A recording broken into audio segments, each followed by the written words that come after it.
নাটোরের ঈদের নামাজে জয় বাংলা স্লোগান দেওয়াকে কেন্দ্র করে আওয়ামী লীগ ও বিএনপি কর্মীদের মধ্যে সংঘর্ষের ঘটনায় বিএনপি সমর্থিত 2 জন গুলিবিদ্ধ হয়েছে।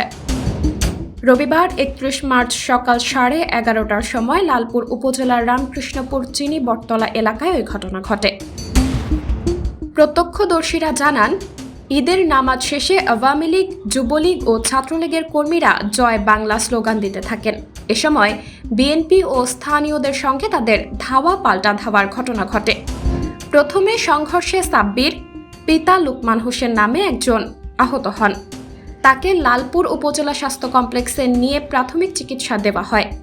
তার কিছুক্ষণ পরেই পরিস্থিতি শান্ত হলে আওয়ামী লীগ সমর্থকরা আবারও বিএনপি সমর্থকদের ওপর গুলি বর্ষণ শুরু করে। কমপক্ষে 40 থেকে 50 রাউন্ড গুলি ছোড়ে তারা এবং এ ঘটনায় 2 জন বিএনপি সমর্থক গুলিবিদ্ধ হয়। এ বিষয়ে জানতে চাইলে লালপুর থানার অফিসার ইনচার্জ নাজমুল হক বলেন, ঘটনার পরপরই ঘটনাস্থলে অতিরিক্ত পুলিশ মোতায়েন করা হয়েছে। এখন পরিস্থিতি স্বাভাবিক রয়েছে। দোষীদের দ্রুত আইনের আওতায় আনা হবে। সাবরিনা জলিল, সবার কথা।